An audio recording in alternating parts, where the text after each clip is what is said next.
45 à 50 minutes. Puis on va aborder là, différents points. Bon, on va se présenter rapidement, vous sachiez un petit peu qui on est, la Syntel, la compagnie pour laquelle on est, qui est Syntel. Ensuite de ça, on va sauter dans le vif du sujet. Avec André, vous allez voir les 5 étapes d'un bon business case, comment on monte un bon business case. Et de ces points-là, finalement, on a ressorti aussi comment calculer le ROI. On a fait une section spéciale, puisque ça va être le cœur d'un bon business case, évidemment. Avec moi, là, on va faire les 5 bénéfices. Donc, finalement, comment on calcule un ROI. On va regarder ça ensemble plutôt rapidement. Et ensuite de ça, bien évidemment, on va se garder là, un bon 10-15 minutes pour répondre à les questions que vous auriez. Donc, on vous invite à garder vos réponses pour la fin. Si vous voulez les écrire, vous pouvez les poser aussi dans le chat. Si vous regardez en haut à droite, ceux qui sont moins familiers avec Teams, vous allez voir qu'il y a une petite bulle avec des lignes. C'est pour accéder au chat. Et là, vous pouvez poser vos questions. On a aussi mon collègue Gauthier qui peut répondre à vos questions techniques si vous avez des problèmes. Donc, qui on est? Bien, André Laforge, vous l'avez sûrement entendu parler. C'est notre VP ici chez Syntel, est aussi chef de produit. Donc, vous allez voir que l'analytique RH occupe une grande place chez Syntel, puis toute la plateforme d'analytique RH qui a été développée, c'est André qui est derrière tout ça. Donc, c'est la tête pensante, comme j'aime dire, derrière l'analytique RH chez Syntel. André, elle a une formation en génie mécanique, donc elle a commencé sa carrière du côté obscur, mais il y a une dizaine d'années, elle a changé. Elle a fait un bon changement de carrière, hein, André, je pense que c'est un bon choix, d'aller vers les RH, puis ça fait une dizaine d'années qu'elle se consacre vraiment à l'analytique RH. Est assez connue dans le domaine, comme je disais, si vous voulez googler rapidement l'analytique RH, vous allez voir que vous allez assez rapidement tomber sur des articles ou des choses qu'André a écrites ou a faites par rapport à l'analytique RH. Entre autres, il y a son blog Mesurer le capital humain, là, qui d'ailleurs a gagné un prix là, 2 ou 3 semaines là, sur les top 30 blogs RH à suivre au Québec. Donc, si vous n'avez pas vu ça encore, moi, je vous encourage fortement à aller le voir. C'est son blog personnel, mais c'est une mine d'or en termes de ressources et d'informations pour quelqu'un qui voudrait se lancer dans l'analytique RH ou comprendre un peu mieux l'analytique RH. Puis, évidemment, connaissant André, là, ça ne s'arrête pas là. Elle a aussi eu le titre des top 50 influenceurs d'analytique RH. Et là, on parle bien au monde et non au Québec. Donc, la personne qui a desservi ce prix-là à André, finalement, est un Anglais d'Angleterre. Donc, André nous fait aussi rayonner en dehors des sphères du Québec. Donc, vous êtes en très bonne main aujourd'hui avec André pour ce que vous allez voir en termes de contenu. De mon côté, moi, c'est Mathieu Barry. Je suis le directeur des comptes, directeur succès client ici chez Syntel. Je suis arrivé en juillet, donc assez nouveau. Mon rôle à moi, ça va être plutôt quand les gens commencent à s'intéresser à l'analytique, de s'assurer d'avoir le contact avec les gens, de s'assurer qu'on est capable de répondre à leurs questions, avoir les bonnes personnes ressources du côté de Syntel qui puissent les accompagner. Et là, un coup qu'on s'investit, que la décision est prise, qu'on se lance dans l'analytique RH, là, assez rapidement, il y a une transition qui se fait vers André et son équipe. Donc, de mon côté, mon background, j'ai un bac en administration des affaires, puis j'ai aussi, là, ça fait une dizaine d'années là, que je baigne dans le BI, mais de façon générale. Donc, autant là, le BI, ça peut être opérationnel ou dans le secteur financier ou quoi que ce soit, que RH. Mais je vous dirais que mon cœur est plus vers les RH. Donc, là, dernièrement, j'ai essayé de me spécialiser plus dans les RH. On voit aussi un gros momentum dans l'analytique RH. Donc, c'est vraiment un plaisir de pouvoir, on pourrait dire, focaliser sur ce secteur-là présentement. Syntel, qui on est, ça fait 30 ans, en fait, plus que 30 ans, je pense qu'on est rendu à 33 ou 34 ans d'existence. Syntel, c'est une firme de Québec, 45 employés qui ont toujours fait du BI. Donc, même avant que le terme BI existait, Syntel faisait du BI. Donc, comme je disais, dans les 10 dernières années, il y a comme une spécialité qui s'est développée en analytique RH. Et là, dans l'équipe d'André, ils font un peu tout. Là. Donc, il y a la plateforme qui est un logiciel d'analytique RH. Ils font de la formation en analytique RH. Il y a de l'accompagnement également en analytique RH. Et du côté BI, là, on fait tout. Finalement, il y a du placement de ressources, de l'accompagnement, du service conseil. Donc, il y a un petit peu de tout. Donc, habituellement, là, quand les gens ont besoin d'aide, que ce soit BI de façon un peu n'importe quoi, finalement, Syntel a une solution pour eux. Donc, maintenant, lançons-nous un petit peu dans le cœur du sujet. Ici, on vous a mis 4 citations qu'on a traduites pour commencer peut-être à penser à votre business case aussi. Une chose qui est importante quand vous montez votre business case, c'est d'acheter peut-être le plus de crédibilité possible à votre business case. Puis ce qu'on peut voir, vous êtes chanceux parce que si vous voulez vous lancer en analytique RH, présentement dans le marché nord-américain, l'analytique RH, c'est un sujet très, très, très chaud. Nous, on le voit en tout cas qu'il y a un gros momentum, beaucoup d'intérêt. Puis les recherches confirment ça aussi. Donc, avant de commencer votre business case, d'attirer l'attention à votre direction, comme de quoi qu'effectivement, présentement, la compétition sans analytique RH, tout se dirige vers l'analytique RH. Je pense qu'avec la pandémie, la COVID-19, les choses ont fait en sorte qu'il y a eu une accélération vers l'analytique RH. Si vous êtes capable, avant même de montrer votre business case, avant même de montrer votre ROI, de montrer que la direction du marché s'en va vers là, bien, ça vient vraiment ajouter une couche de crédibilité à votre business case. Donc, juste avant qu'on commence, je voulais vous en parler un petit peu. On va vous envoyer la présentation soit ce soir ou demain. Donc, soyez bien à l'aise d'utiliser cette citation-là ou d'en chercher d'autres. Vous allez voir, il y en a beaucoup sur le marché. Puis, ça peut être une bonne méthode d'ouvrir votre business case. Donc, sur ce, je te laisse la parole, André. Merci, merci Mathieu. Je suis bien contente d'être avec vous ce matin. Vous allez voir, là, on a beaucoup de contenu. Fait que ça va aller quand même assez vite. C'est pour ça qu'on aimerait mieux que si vous avez des questions, vous les mettez dans le chat. On va y répondre après. Ou si vous préférez à la fin, là, ouvrir votre micro et nous poser la question, ça va nous faire plaisir d'y répondre. Donc, je commence tout le temps avec une citation là, qui nous met dans le contexte RH. Positionnons-nous, en tout cas. Bon, mettons-nous en arrière un peu, il y a une dizaine d'années, là, quand on avait un VPRH, puis je l'ai dans la tête, ce VPRH-là.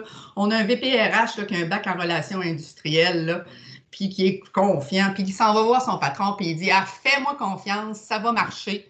L'initiative qu'on va mettre en place, ça va marcher. » Ça ne fonctionne plus, OK? Pourquoi ça ne fonctionne plus? Parce que maintenant, les organisations, ils veulent que les RH leur parlent en termes de chiffres. Ils veulent que les RH appuient leurs décisions sur des données. Ils veulent que votre valeur ajoutée, vous soyez capable de la démontrer, pas seulement avec des mots, mais aussi avec des chiffres. Donc, maintenant, on parle en RH, il faut parler de plus en plus le langage des affaires.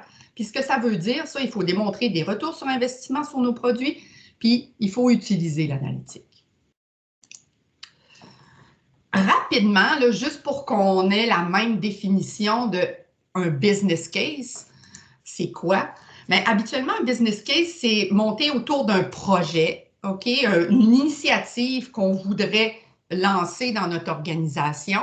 Dans notre cas, là, on va parler de l'achat d'une solution d'analytique RH.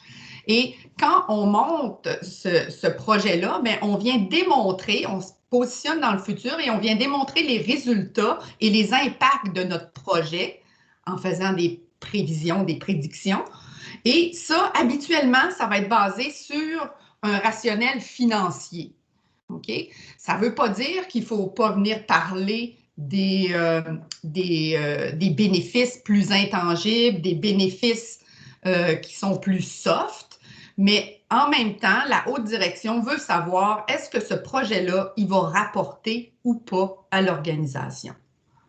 Donc, un business case, c'est ça.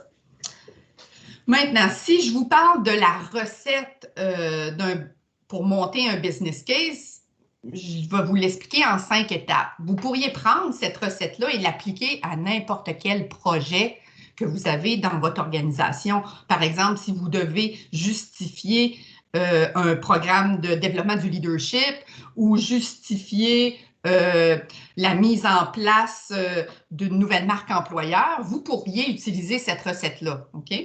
Mais aujourd'hui, on va tenter de l'appliquer à l'analytique RH. Donc, vous voulez partir l'analytique RH dans votre organisation et vous devez démontrer à votre direction que c'est une bonne chose, l'analytique RH. Donc, comment monter votre business case? Voici les 5 étapes. On commence par se préparer. Ensuite, il faut vraiment connaître notre auditoire. Donc, les gens à qui on présente notre business case, il faut vraiment les connaître. Et il faut surtout connaître leurs objectifs et surtout ce qui les préoccupe, parce qu'on va pouvoir appuyer dans notre business case sur leurs préoccupations. Ensuite, c'est l'étape de vraiment bâtir le business case. La 4e étape, c'est vraiment de faire ses calculs. Donc, les calculs de combien va coûter notre solution, quel bénéfice ça va générer. Et là, on fait le calcul du retour sur investissement. Et finalement, ben, c'est de monter comme il faut votre présentation et de la documentation qui va accompagner votre présentation. Donc, si on regarde l'étape 1, se préparer.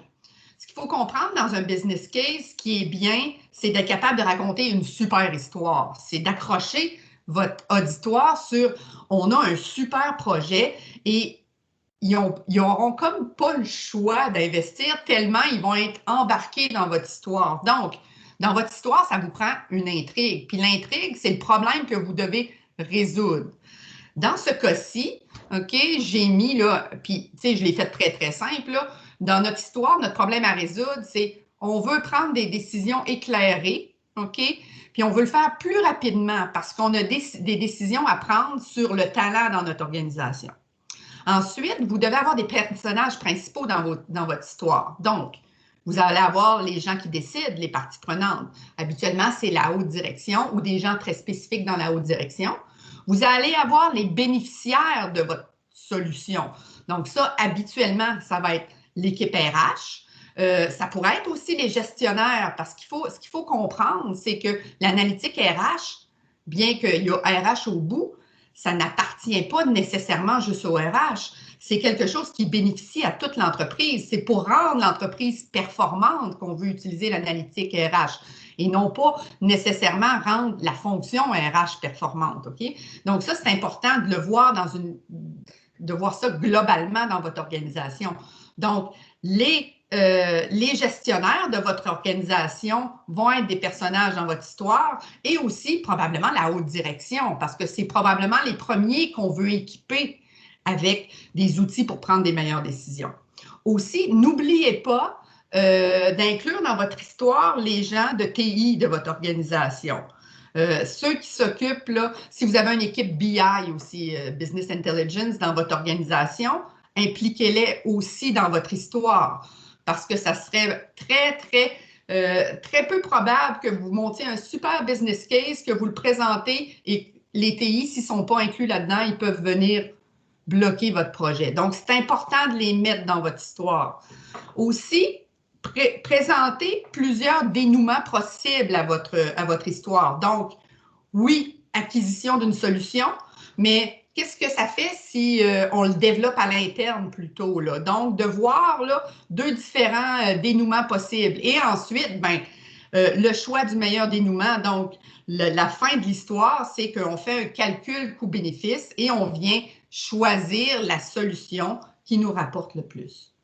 Fait que voilà, en gros, là, un business case, on peut voir ça comme raconter une histoire. Maintenant, pour vous préparer, il faut que vous connaissiez aussi dans votre organisation comment ça se passe. Comment est-ce que les business cases sont amenés dans votre organisation? Est-ce qu'il y a un protocole formel? Est-ce qu'il y a un processus à suivre? Est-ce qu'il y a des formulaires à remplir?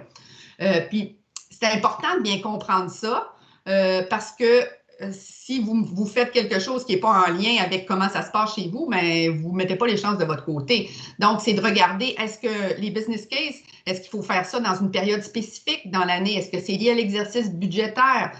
Est-ce que habituellement, ils veulent avoir le coût total de possession de la solution ou ils veulent juste avoir un prix par utilisateur? Est-ce qu'on doit bâtir un retour sur investissement sur 2 ans, 3 ans? C'est quoi les règles chez nous? Est-ce qu'il faut avoir un plan détaillé d'implantation dès qu'on présente un business case ou est-ce qu'il faut arriver avec quelque chose de plus sommaire et après, quand on va de l'avant, on peut arriver avec quelque chose de plus détaillé? Est-ce qu'il y a un gabarit déterminé? Donc, c'est des questions là qu'il faut que vous vous posiez pour vous préparer. Ça, c'est dans le cas des organisations où on a vraiment un processus formel de présentation des business cases. Cependant, dans la majorité des organisations, dans les plus petites organisations, il n'y a pas de processus formel. Et là, ben, ce qu'il faut vous faire pour vous préparer, c'est d'aller rencontrer les gens qui en ont déjà présenté des projets et que ces projets-là ont été acceptés. Puis même aller voir ceux qui ne sont pas acceptés aussi, parce que vous allez peut-être comprendre quelles erreurs il faut éviter. Parler à ces gens-là pour voir quels conseils ils peuvent vous donner, quel matériel ils ont utilisé, comment ils se sont pris. Puis dites-vous que ces gens-là ne sont pas nécessairement en ressources humaines. Ils sont peut-être dans une autre fonction de votre organisation, ils sont peut-être aux opérations, au marketing. Mais allez voir ces gens-là pour comprendre comment ils ont réussi à faire passer ou non leur projet. Deuxième étape, OK? Fait que là, on commence à se préparer, on sait comment ça se passe chez nous, on a l'idée de l'histoire qu'il faut raconter. Maintenant, il faut bien connaître son auditoire, à qui on va présenter notre business case. Il faut comprendre qui est aux commandes. C'est qui prend la décision chez vous? Est-ce que c'est un comité? Est-ce que c'est une seule personne? Est-ce qu'il y a des gens qui ont plus d'influence que d'autres sur ce comité-là? Puis je vous dirais, à ce moment-ci, quand vous déterminez là, qui est votre auditoire puis à qui vous allez présenter ça, pensez à avoir un champion, quelqu'un avec qui vous allez pouvoir valider votre business case pendant qu'il est en cours de construction. Et le champion, ça peut être votre supérieur immédiat, ça peut être le VPRH, comme ça peut être quelqu'un d'autre. Puis si vous avez comme champion le gars des finances ou la fille des finances, dites-vous que vous avez une bonne chance là, de faire passer votre business case. Mais ça peut être une personne de TI aussi. Donc, avoir un champion qui va vous appuyer quand vous allez présenter, c'est une bonne chose. Maintenant, ce qui est important de comprendre aussi, c'est les objectifs de votre auditoire. Donc, la haute direction, elle veut des projets qui sont en lien avec les objectifs stratégiques de l'organisation. OK? Il y a des timings dans la vie. Puis dites-vous que vous êtes en compétition avec plein d'autres projets. Puis dites-vous que vous êtes en compétition avec des projets qui ont des liens directs avec les objectifs stratégiques.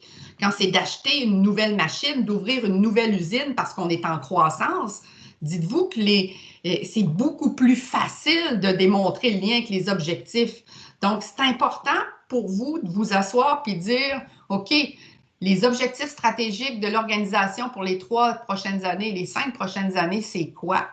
Et de vous dire, bien, mon projet, comment il peut affecter positivement ces objectifs-là. Puis là, vous vous dites, par où je pourrais commencer?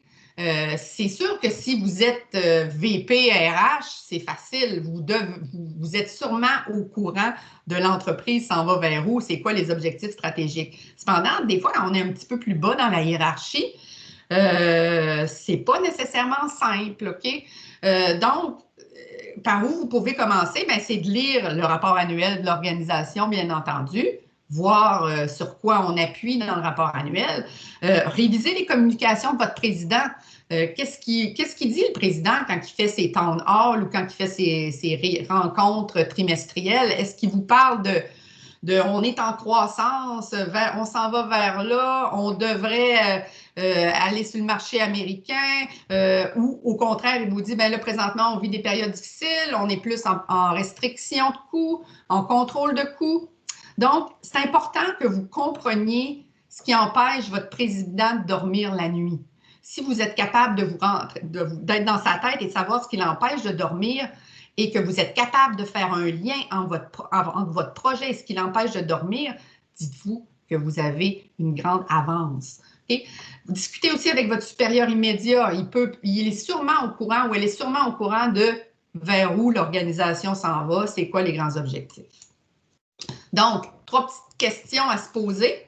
C'est quoi les principaux objectifs pour cette année dans notre organisation, puis l'année prochaine, puis l'année d'après?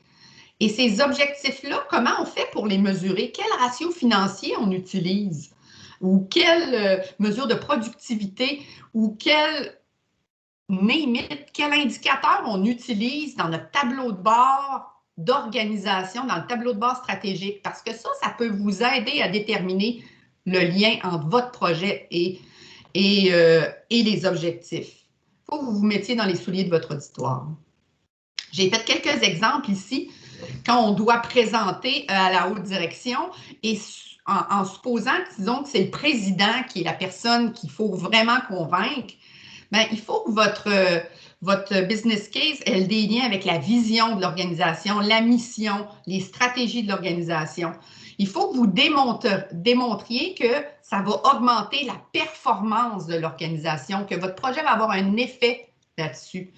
Donc, c'est important là, de bien comprendre le plan stratégique quand on présente au président. Quand on présente au VPRH, là, on peut peut-être avoir un langage plus ressources humaines. Donc, peut-être moins financier, plus ressources humaines, mais il faut faire des liens avec la culture de l'organisation, faire un lien avec les processus RH stratégiques. Quand je parle de processus RH stratégiques, je parle de la planification de main-d'œuvre, je parle de tout ce qui est planification de relève, tout ce qui a un lien avec la diversité. Vous le savez, avec ce qu'on a vécu là, au courant de l'année 2020 avec le Black Lives Matter aux États-Unis, ça a eu un gros impact, surtout dans les grandes organisations, sur la diversité. Donc, c'est important, ça devient quelque chose, un enjeu peut-être, et peut-être que vous êtes capable de démontrer que l'acquisition d'une solution d'analytique RH va apporter de l'aide justement sur comment on veut gérer la diversité dans notre organisation. Aussi, c'est important que votre outil d'analytique RH puisse aider votre VPRH à prendre des meilleures décisions sur le talent, donc sur attirer, développer, mobiliser et aussi retenir. C'est important de démontrer ça. Là, maintenant, si vous devez présenter, si le VP Finance est la personne, c'est sûr que là, il faut que votre argumentaire soit davantage financier. OK? On parle-tu d'augmentation de revenus? On parle-tu d'améliorer la profitabilité? On parle-tu de diminuer les risques? Parce que les gens de finance, habituellement, c'est ce qu'ils veulent faire, minimiser les risques pour leur organisation. Donc, il faut parler plus dans ce langage-là. Et si le VPTI a un très gros rôle à jouer, vous devez démontrer dans votre business case que votre projet aura peu d'impact sur les ressources TI. Parce que si vous venez dire je vais avoir besoin de trois personnes à temps plein pour mon projet, bien, il est possible que ça soit complexe et que ça retarde votre projet. Donc, de venir démontrer l'impact sur les ressources, les bénéfices technologiques, impact sur la feuille de route technologique. Donc, ça, je vous dirais, c'est les points à appuyer quand vous avez ces gens-là là, qui siègent sur les comités.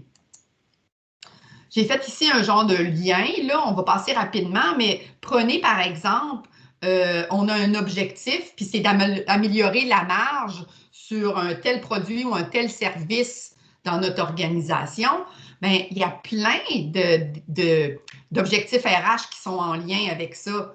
Donc, retenir et mobiliser les gens. Si les gens ne quittent pas et ils sont mobilisés, si on a moins de dépenses encourues, on est plus productif, ça va avoir un effet sur les marges. Si on embauche des nouveaux talents qui sont performants, ça va avoir un effet sur les marges. Donc, vous voyez, il faut que vous soyez toujours capable, avec un objectif d'affaires, de venir déterminer, mais c'est quoi l'objectif RH qu'on a en place qui permet le lien entre les deux, là. Ça va vous aider beaucoup à monter votre business case. Maintenant, on arrive dans le cœur, bâtir votre business case. Donc, dans cette étape-là, vous allez établir trois choses. Vous allez identifier comme il faut c'est quoi le problème, OK? Tu sais, quand on parle d'histoire, l'intrigue, c'est quoi le problème dans votre organisation? Vous allez démontrer c'est où on veut aller avec notre solution, qu'est-ce que ça va nous amener, puis là, vous allez repartir en arrière et faire, moi je dis backtracking, là, et vous dire, ben, c'est quoi les étapes, c'est quoi l'écart entre où on est et où on veut aller et comment notre solution va nous permettre de se rendre là. Là, vous allez faire à ce moment-là beaucoup de recherches, OK? Vous allez documenter plein de choses, vous allez rencontrer des gens parce que là, vous voulez bâtir le cœur de votre business case. Puis commencez tout de suite à penser en termes d'indicateurs et vous allez voir, Mathieu, là, plus tard, va vous parler des bénéfices, ça fait que ça va vous faire penser en termes d'indicateurs de performance. Donc, quand je dis faites vos recherches, il existe là, beaucoup de rapports de recherche sur l'analytique RH. Puis si vous cherchez People Analytics, c'est le même qu'on appelle ça maintenant. Workforce Analytics, People Analytics, c'est pas mal les termes anglais qui sont utilisés. Et il y a Red Thread Research qui a produit dernièrement, ça vient d'être publié, un rapport sur l'état du marché de l'analytique RH. Donc, autant sur l'état du marché que sur tous les vendeurs qui existent dans ce marché-là. Donc, ça, c'est peut-être une bonne base pour venir partir votre réflexion. Aussi, quand Mathieu vous a présenté les statistiques là, en début de présentation, c'est important là, de réfléchir à ça, de les regarder, d'en chercher d'autres. Par exemple, là, il y avait une statistique qui disait que Aberdeen avait fait une recherche et avait trouvé que les organisations qui utilisent l'analytique RH avaient une augmentation de 14% du chiffre d'affaires par rapport aux autres organisations qui n'utilisaient pas. Donc, ça, c'est des arguments que vous pouvez mettre dans votre business case. Aberdeen aussi disait que les organisations qui utilisent l'analytique RH, ça double la satisfaction des clients habituellement.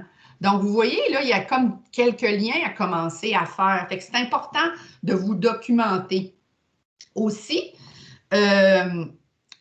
allez voir là, des études de benchmarking parce que si vous voulez appuyer votre business case, puis vous le verrez quand Mathieu va vous en parler, sur la rétention en vous disant que l'analytique RH pourrait aider à mieux cibler nos initiatives de rétention dans notre organisation, bien, il faut que vous alliez démontrer que vous avez un problème de rétention. Donc, de démontrer votre valeur de taux de roulement actuel et démontrer celle du marché, celle de votre secteur d'activité et démontrer qu'il y a vraiment un écart, que vous avez de l'amélioration. Donc, c'est important d'avoir ces données-là, des données de benchmarking. Et là, juste une petite parenthèse ici. Si vous êtes CRHA, il existe un outil qui est fourni par l'Ordre des conseillers en ressources humaines, le baromètre RH, qui vous permet d'avoir des benchmarks québécois, mais d'avoir des benchmarks par secteur d'activité, par taille d'entreprise et par localisation. Donc, voilà, faites vos recherches, c'est important. Maintenant, on va énoncer notre problème, OK? Donc, il faut vraiment identifier le problème d'affaires qu'on veut résoudre. Il faut qu'il y ait un lien avec la stratégie d'affaires. Puis ça, vous allez voir, je vais le répéter encore plusieurs fois, le lien avec la stratégie de votre organisation est très important. Il faut être précis quand on énonce notre problème et il faut être aussi en partie narratif et partie avec des chiffres. Donc, oui, on utilise des mots, mais il faut mettre des chiffres dans notre énoncé de problème. Et j'ai fait un petit exemple, là, puis je l'ai fait très simple. C'est sûr que quand on fait notre énoncé de problème, peut-être qu'on peut l'étoffer davantage, mais j'ai pris, là, dans ce cas-là, on a une organisation qui a un taux de rendement du capital humain de 1,5, OK? Ça veut dire que chaque dollar investi dans la main-d'œuvre rapporte 1,5 $ à l'organisation. Mais quand on se compare dans notre secteur d'activité, on se rend compte qu'on est bien en deçà du benchmark de notre secteur d'activité qui, lui, est à 2,3. Donc, ça veut dire que nos investissements dans notre main-d'œuvre, ils ne sont pas optimales. Ça veut dire qu'il y a peut-être moyen de prendre des décisions sur notre talent dans notre organisation qui vont avoir un effet sur le taux de rendement de notre capital humain. Donc, c'est ce que je dis. Nous pouvons certainement mieux optimiser nos décisions en lien avec le talent.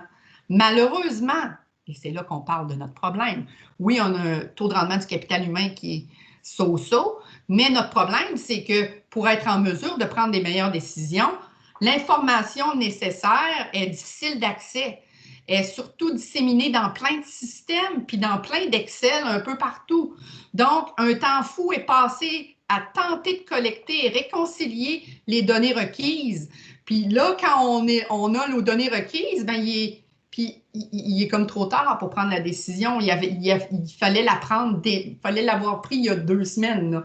Donc, vous voyez, on vient vraiment identifier c'est quoi le problème. Donc, puis là, je viens énoncer un petit peu oui, un problème, mais j'ai d'autres problèmes aussi qui peuvent permettre, peut-être que l'analytique RH va me permettre aussi de régler ces problèmes-là. Avec un meilleur accès à ces informations, nous pourrions certainement mieux cibler nos initiatives RH, ce qui permettra d'améliorer nos décisions RH et ainsi contribuer à la croissance de notre organisation. Et là, j'ai mis 3 indicateurs de performance et je suis allée chercher des benchmarks. Mais là, taux de roulement actuel, on est à 32, le benchmark est à 25. Le taux de rétention des nouveaux est à 72, le benchmark est à 80. Le délai d'embauche est à 72 jours, le benchmark est à 53 jours. Donc, vous voyez, il y a des possibilités d'améliorer les choses dans notre organisation. Et dites-vous que ces trois indicateurs-là sont trois indicateurs là, qui sont dans le baromètre RH. Donc, vous voyez, mais on appuie sur les choses qu'on peut améliorer. Si vous n'avez pas de problème de taux de roulement dans votre organisation, on n'appuiera pas ça, on n'appuiera pas là-dessus dans notre business case. La solution maintenant, bon, OK, on a établi notre problème. Maintenant, comment on peut régler ça? Et là, je suis allée très simplement. Comme nous voulons optimiser nos décisions RH pour contribuer à la croissance rapide de notre entreprise, tu sais, on a une entreprise qui est en croissance. Donc, maintenant, il faut prendre des décisions. Il nous faut avoir accès aux données et aux informations nécessaires. Nous voulons mettre en place une solution d'analytique RH qui permettra non seulement de mieux comprendre notre main-d'œuvre, donc de comprendre les talents de notre organisation, mais aussi qui va optimiser nos investissements passés dans nos différentes technologies RH. Pourquoi j'appuie sur ce bout-là ici? Je viens parler des gens qui ont peut-être déjà investi dans un système d'information RH il y a 2 ans, 3 ans, OK? Et là, ils se rendent compte qu'on ne peut pas faire d'analytique avec un système d'information RH. Cependant, c'est une bonne source de données et c'est la source de données principale. Donc, ça va vous permettre de venir tirer le jus de votre système d'information RH, une solution d'analytique RH. Donc, ça va vous permettre d'améliorer les investissements que vous avez faits, de dire, ben oui, on a investi tant d'argent et tant de temps dans notre système d'information RH. Maintenant, on peut collecter le fruit de notre travail par l'analytique RH. On a énoncé notre problème, notre solution. Maintenant, il faut peut-être arriver avec plusieurs options. Puis là, quand je dis plusieurs, dites-vous que plus on en a, plus c'est du travail. Fait que je dirais peut-être 3 options seraient déjà un bel objectif à vous donner. Donc, il faut décrire l'option de rien faire. Ce que ça veut dire, ça, c'est si on ne fait rien, si on continue à opérer comme on opère, qu'est-ce qui risque d'arriver? L'option 2, bon, c'est notre option qu'on privilégie, acheter une solution d'analytique RH. Et l'option 3, développer nous-mêmes cette solution. Parce que ça, souvent, surtout dans les organisations où on a un gros, je dirais un gros département TI avec une grosse équipe, on va vouloir tirer profit de cette équipe-là. Donc, c'est de venir voir, on va vous le demander, combien ça coûterait de le faire à l'interne, ça. Fait que pensez-y déjà d'avance et peut-être l'offrir comme option. L'option 2 et 3, là, acheter une solution ou la développer, ça va être le sujet de notre prochain webinaire. Donc, pour ceux-là que ça intéresse de voir là, comment nous, on peut vous aider à monter votre rationnel de pensée pour développer ou acheter une solution, voir les bénéfices et les inconvénients de chacune des 2 solutions, mais vous pouvez vous inscrire là, à notre webinaire là, qui va avoir lieu, je pense, au courant du mois de mars. Mais de toute façon, je suis pas mal certain que Gauthier, peut-être, je ne sais pas s'il l'a mis dans le chat actuellement, le lien vers le webinaire, mais je suis pas mal certain qu'il va vous envoyer un lien là, à la fin de ce webinaire-là, si c'est quelque chose qui vous intéresse. Donc, ne rien faire, ça, là, il ne faut pas que ça soit l'option choisie par votre comité. Fait qu'il faut leur démontrer que rien faire, là, c'est, j'allais dire un gros mot, c'est il ne faut pas faire ça. Donc, il faut détailler comme il faut les conséquences de rien faire.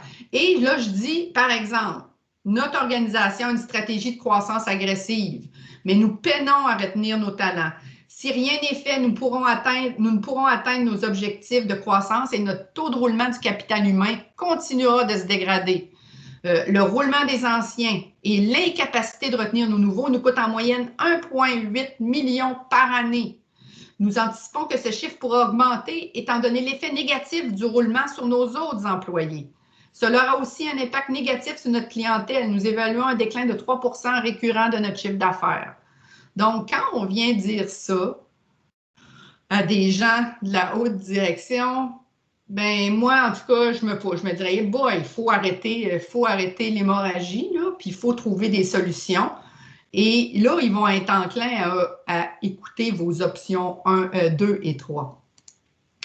Donc, on a bâti notre business case. Maintenant, on va faire les calculs. Puis je vous dirais que c'est habituellement la portion la plus difficile ou je vous dirais la portion où on est le moins à l'aise en RH.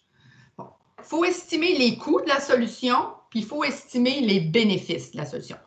Les coûts, je vous dirais que c'est quand même assez facile. OK?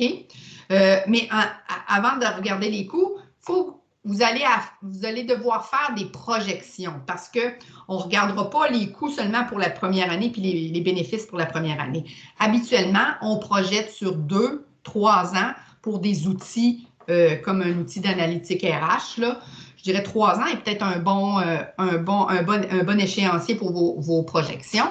Donc, 2 à 3 ans, ce qui veut dire que, puis ça, je le dis souvent, c'est parce que les bénéfices de votre solution d'analytique RH, oui, vous allez en avoir le jour où l'outil est en ligne, mais les bénéfices vont apparaître à l'utilisation aussi. Et il faut comprendre qu'en ressources humaines, les initiatives RH qu'on met en place, c'est pour changer des comportements d'êtres humains, c'est pour améliorer des comportements d'êtres humains. Et donc, ça ne se fait pas du jour au lendemain. Donc, il y a un certain temps. Fait que vos bénéfices, il faut que vous soyez capable de les démontrer sur 2 à 3 ans. Donc, calculer le coût de la solution, c'est quand même assez simple. Vous allez aller voir le fournisseur de la solution qui devrait vous soumettre combien ça coûte, mais n'oubliez pas d'entrer vos coûts internes, pas juste le coût que vous fournit le fournisseur, parce qu'on a toujours des coûts internes. On a des gens qui vont accompagner ce projet-là, qui vont faire partie du projet. On a des gens qui vont utiliser la solution. Donc, il ne faut pas négliger ces coûts-là. Je vous ai fait ici une petite liste là, des coûts que vous pourriez mettre dans votre business case. Puis vous pourriez même mettre le temps que vous avez passé à monter votre business case, le temps que vous allez passer à évaluer, à analyser différents fournisseurs. Donc, si vous avez 3 fournisseurs que vous voulez regarder, le temps que vous allez passer à les rencontrer, à voir leurs démonstrations, etc., bien, vous pouvez mettre ça dans votre coût. Le coût annuel de la solution. Habituellement, les solutions d'analytique RH sont en mode SaaS, donc en ligne, infonuagique. Donc, le fournisseur devrait vous fournir un coût annuel, OK?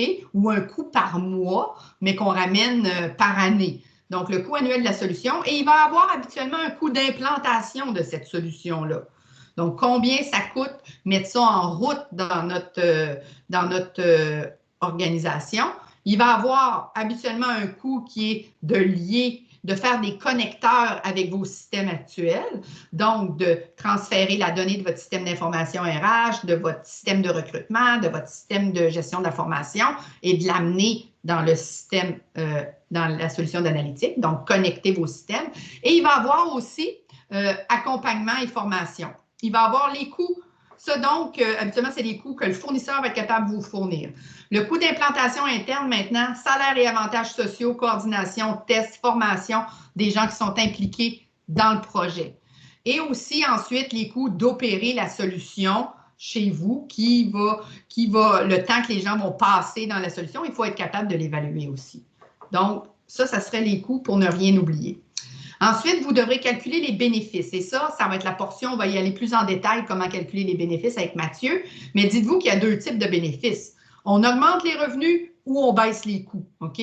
Donc, ces 2 types-là de bénéfices-là qu'on va être capable de déterminer. Mathieu va vous présenter comment on peut le faire. Donc, on va passer rapidement. Diminuer le roulement, réduire les absences, améliorer la qualité de vos embauches, éviter les coûts d'implantation de BI traditionnels, améliorer l'efficacité de l'équipe d'analytique.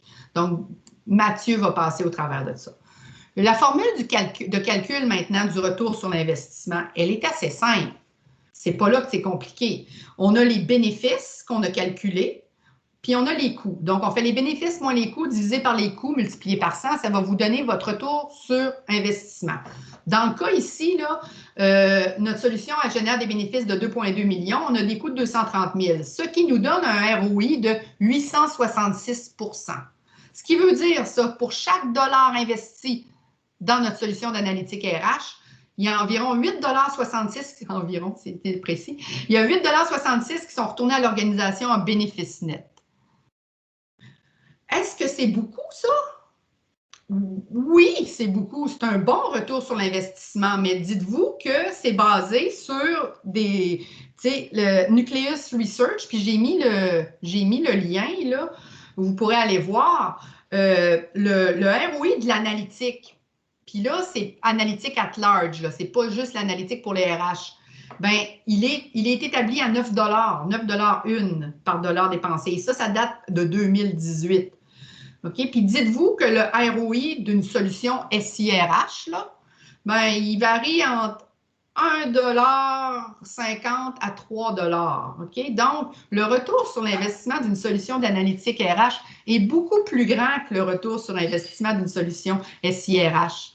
Pourquoi? Parce qu'une solution SIRH, ce que ça vient faire, ça vient vous rendre efficace comme fonction RH. OK? Vous allez être efficace. Mais l'analytique RH, ça va rendre toute l'organisation plus efficace dans leur prise de décision, ce qui a beaucoup un impact sur le bottom line habituellement. Donc, voilà pour ce qui est du ROI. Maintenant, dernière étape, présentez votre cas et aller de l'avant. Vous allez devoir monter des documents, une présentation PowerPoint peut-être. Puis là, pensez à votre histoire. Pensez qu'il faut comprendre facilement le besoin, la solution, les coûts, les bénéfices, le ROI et le lien avec la stratégie. C'est des choses à ne pas oublier. J'ai mis ici une structure de business case, mais ça, c'est dans le cas où il faut présenter, il faut vraiment monter un document étoffé. Je vous dirais que ça dépend de la valeur. Habituellement, dans les organisations, s'il faut investir plus de 50 000 $, mais peut-être qu'il y a un business case beaucoup plus précis qu'il faut faire. Et là, je vous ai mis un peu là, quelle structure devrait avoir votre business case. Présentez avant la présentation. Ça veut dire pratiquez-vous. Surtout présentez au restant de l'équipe RH. Faites-vous poser des questions parce qu'il ne faudrait pas qu'il y ait des questions qui vous surprennent. Okay? Il y a peut-être des questions, vous n'aurez pas de réponse, mais il ne faut pas que vous ayez l'air surpris. Okay? Et pensez aussi en revue les événements qui s'est passé dans peut-être les dernières semaines, parce que ça peut avoir eu, même si ça fait 1 mois que vous travaillez sur votre business case, puis je suis pas mal sûre que c'est arrivé en mars dernier, des gens qui avaient tout monté leur business case pour un programme ou pour acheter une solution, et là, la COVID est arrivée. Qu'est-ce que tu veux? Ça a tout fait déraper, ça. Fait que, il a fallu probablement que les business cases soient adaptés à cause d'événements. Bon, ça, c'était un super gros événement, mais pensez aux événements qui peuvent s'être produits dans les dernières semaines parce que ça se peut que vous ayez à adapter votre business case. Je vous ai fait une petite liste de vérification, OK? On ne la passera pas. Seulement, obtenir le support des TI, super important, ne pas l'oublier. OK? Parce qu'il ne faudrait pas que ce soit eux qui fassent déraper votre business case. Fait que voilà la liste. Finalement, votre pitch, OK? Votre histoire, n'oubliez jamais que vous racontez une histoire. Oubliez le jargon RH. Parlez en termes langage d'affaires, parlez en termes d'objectifs, parlez en termes de dollars. OK? Si on utilise trop de jargon RH, souvent, ça fait débarquer là, les gens de finance, ça fait débarquer notre président. Fait que, tu sais, il faut utiliser leur langage à eux. Il faut être bref, il faut être concis. Puis, pratiquez-vous, OK, je vous le dis, pratiquez-vous. Puis, présentez à votre champion aussi, là, c'est peut-être une bonne stratégie. Fait que voilà, ça fait le tour de ce que je voulais vous dire. Je laisse la place à Mathieu parce que là, je pense que Mathieu va être obligé d'aller vite. Oui, c'est correct. De toute façon, le but, c'était pas non plus de faire un cours de mathématiques ce matin là, à 9 h. Donc, ce qu'on va faire, c'est qu'on va prendre les bénéfices. Je vais peut-être vous en présenter 1 ou 2, mais vous avez tous les calculs. Puis on va vous envoyer la présentation, comme je disais là, tantôt. Donc, vous allez avoir la possibilité de revoir les calculs. Puis nous, on reste disponible. Donc, vous avez des questions, ne vous gênez pas. Vous nous contactez, courriel, appel, peu importe. Puis ça va nous faire un plaisir de vous aider à monter votre business case. Donc, les 5 bénéfices qui sont là, comme André disait tout à l'heure, bien, habituellement, ça tombe dans une de 2 catégories. Soit vous allez réduire vos coûts ou vous allez augmenter vos revenus. Puis, selon votre direction, des fois, il y en a qui vont créer un petit peu plus de réaction, là, qui va résonner un peu mieux avec la haute direction. Donc, à vous de bien choisir. Les 5 bénéfices qu'on a là sont, je dirais, peut-être les 5 plus importants qu'on voit, mais ce n'est pas les seuls. Donc, je vous invite, sais, si dans votre entreprise, vous avez des particularités à regarder pour élargir vos horizons ou, comme je disais tantôt, nous contacter sur le besoin d'aide, on peut regarder ça avec vous. Donc, diminuer le roulement, réduire les absences, on est vraiment dans la diminution des coûts, puis améliorer la qualité de vos embauches, là, on est vraiment dans la génération de nouveaux revenus. Fait à quoi ça ressemble? Vous allez voir que ce n'est pas très, très compliqué.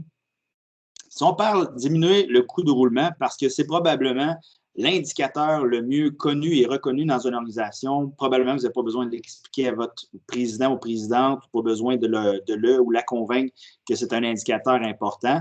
Donc, nous, ici, ce qu'on a fait, c'est qu'on fournit une table. Et ça, c'est une table qui est basée sur les recherches là, de Jack Phillips et sa femme Patricia Phillips.